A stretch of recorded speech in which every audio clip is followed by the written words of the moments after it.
ஞானானந்தமயம் தேவம் நிர்மலஸ்படிகாகிருதியும் ஆதாரம் சர்வ வித்யானாமய கிரீவம் உபாஸ்மகே. நெக்ஸ்ட் ஜென் டிவி நேயர்களுக்கு அஸ்ட்ரோ கேஎஸ்ஐங்காரின் பணிவான நமஸ்காரங்கள். மாத பலன். புரட்டாசி மாதம் குரோதி வருஷம் 17/9/2024 17/10/2024 வரணும் உண்டான காலகட்டத்திற்கு என்ன பலன் அப்படின்றத பார்ப்போம். பொதுவாகவே நம்ம சௌரமான மாதங்கள் அப்படின்ற அடிப்படையில் மாதத்தினுடைய பிறப்பை கொண்டாடுறோம். அதாவது சூரியன் ஒரு ராசியிலிருந்து அடுத்த ராசிக்கு செல்லக்கூடியதை சௌரமான மாதங்கள் அப்படின்னு சொல்லுவோம். இந்த சௌரமான மாதத்தை நம்ம தமிழ்நாடு ஃபாலோ பண்ணுறோம். மிச்ச ஸ்டேட்லாம் பார்த்தீங்கன்னா, அதாவது பஞ்சாப், கர்நாடகா, இந்த மாதிரி ஸ்டேட்ஸு, கர்நாடகா, ஆந்திரா இதெல்லாம் சந்திரமான மாதங்கள்னு சொல்லக்கூடியது. அமாவாசைக்கு அடுத்த நாளில் அவங்களுக்கு மாதம் பிறக்கும். நம்மளுக்கு மாதம் சூரியன் ஒரு ராசியிலிருந்து அடுத்த ராசி செல்லக்கூடியதை சூரிய மாத பிறப்பு அப்படின்னு சொல்லுவோம். இந்த மாதம்ன்றது கன்னியா மாதம், புரட்டாசி மாதம் பிறகுறது 17/9/2024 அன்றைக்கி. இந்த மாதத்தில் வரக்கூடிய கோல்சாரம் என்ன, இந்த மாதத்தினுடைய விசேஷ நாட்கள் என்ன அப்படின்றத ஒன்றா பார்க்கலாம். இந்த மாதத்தினுடைய கோல்சாரம் அப்படின்னு எடுத்தோம்னா, காலபுருஷ தத்துவத்தில் 2வது ராசியான ரிஷபத்தில் குரு, மிதுனத்தில் செவ்வாய், சிம்மத்தில் புதன், கன்னியில் சுக்கிரன், சூரியன் மற்றும் கேது, சனி பகவான் கும்பத்திலும், மீனத்தில் ராகு பகவான் இருக்கா.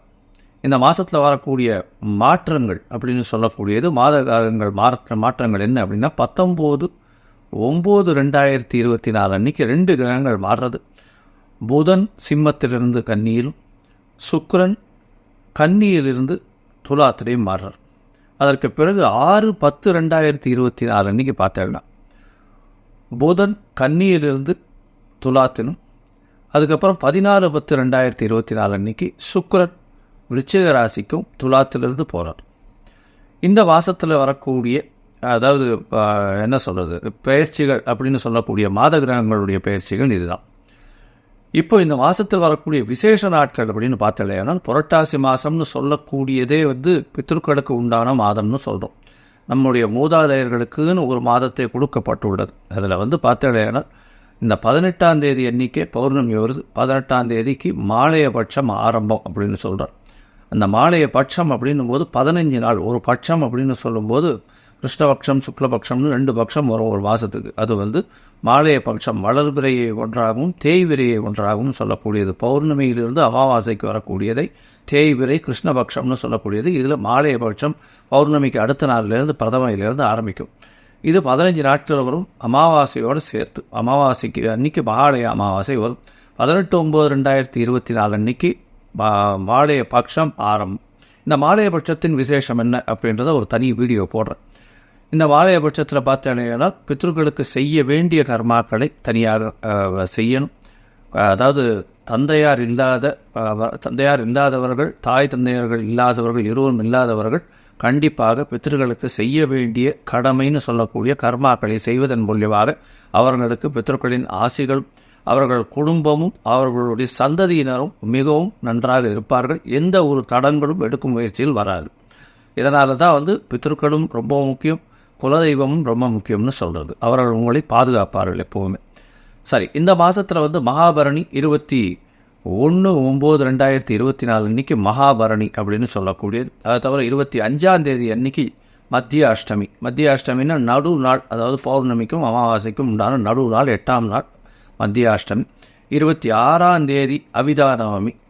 இந்த அவிதானவமி, மத்தியாஷ்டமி, மகாபரணி இதெல்லாம் என்ன விசேஷம் அப்படின்னா, உங்களுடைய மூதாதையர்கள் மரணித்தனுடைய டேட்டோ இல்லைன்னா அவருடைய இது எந்த திதி அதெல்லாம் தெரியல அப்படின்னா, இந்த காலகட்டத்தில் இந்த 3 நாட்களில் ஏதோ ஒரு நாளில் பண்ணிடலாம். இது பக்கத்தில் இருக்கக்கூடிய கோவிலில் இருக்கக்கூடிய குருக்கள்கிட்டையோ, உங்களுடைய வீட்டில் இருக்கக்கூடிய ரெகுலராக வரக்கூடிய வாத்தியார்கிட்டையோ கேட்டுன்னு பண்ணுறது ரொம்ப விசேஷம். அதுக்கு பிறகு மாலைய அமாவாசை 2/10/2024 அன்றைக்கி மாலைய அமாவாசை. அதுக்கு அடுத்த நாளிலிருந்து நவராத்திரி உற்சவம்.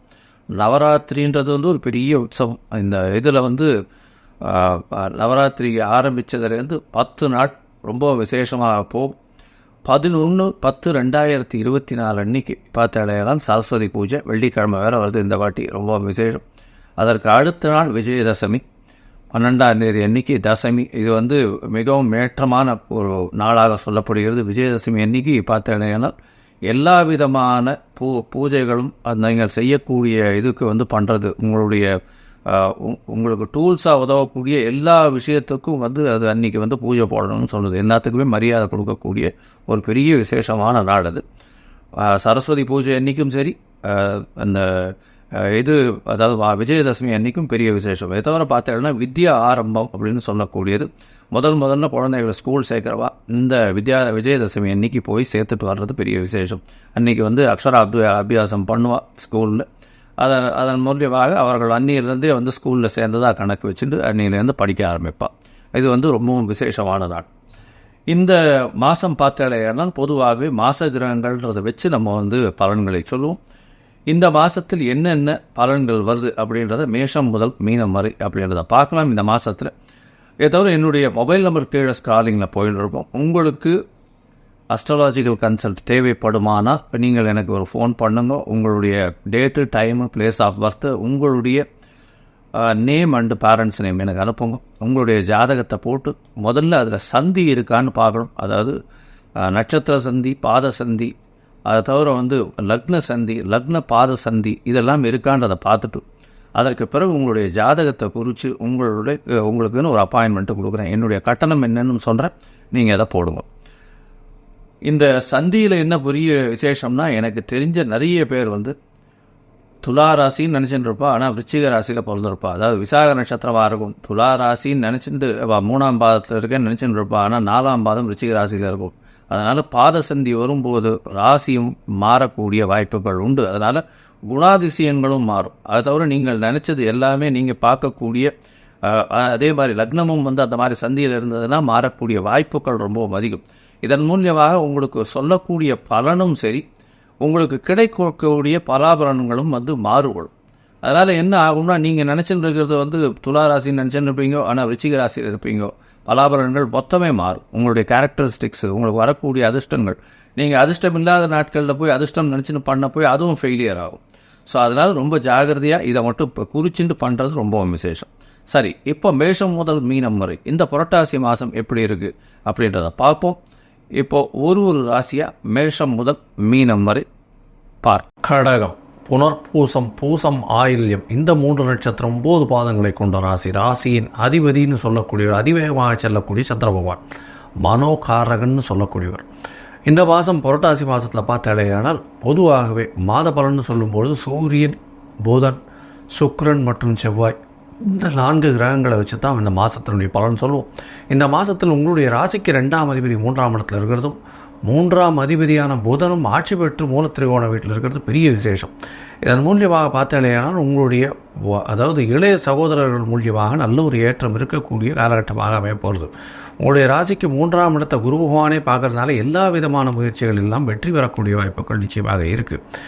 2ஆம் அதிபதினு சொல்லக்கூடிய சூரியனும் 3ஆம் இடத்துல இருக்கார். அதனால் பணவரவிற்கு பஞ்சம் இருக்காது. குடும்பத்தில் நல்ல ஒரு அந்யோன்யம் இருக்கக்கூடிய காலகட்டமாக இருக்கும். கணவன் மனைவிக்குள்ளே நல்ல ஒரு அந்யோன்யம் இருக்கக்கூடிய காலகட்டமாக அமையப்போகிறது. ராசிக்கு 12ஆம் இடத்துல செவ்வாய் இருக்கிறதுனால வெளியூர், வெளிமாநிலம், வெளிநாடு போகக்கூடிய பாக்கியம் உண்டு. தூக்கம் கலையக்கூடிய பிரச்சனைகள் இருக்கும், தூக்கம் வரக்கூடிய பிரச்சனைகள் இருக்கும். அதனால் தூக்கத்துக்குன்னு வந்து ஏதாவது அருகில் இருக்கக்கூடிய டாக்டரை கேட்டு ஏதாவது மருத்துவம் பண்ணிக்கணும்னா பண்ணிக்கோங்க. தூக்கம் பிரச்சனைகள் இருக்கக்கூடிய வாய்ப்புகள் உண்டு. மூத்த சகோதரர்கள் மூலியமாக நல்ல ஒரு ஆதாயம் கிடைக்கும். ஏன்னா இந்த இந்த மாதம் பார்த்தாலேயானால் புரட்டாசி மாதம் ராசிக்கு 11ஆம் இடத்துல குரு பகவான் இருக்கிறது பெரிய விசேஷம். 9ஆம் அதிபதி 9க்கு 3ஆம் இடத்துல இருக்கிறது பெரிய ஏற்றம்.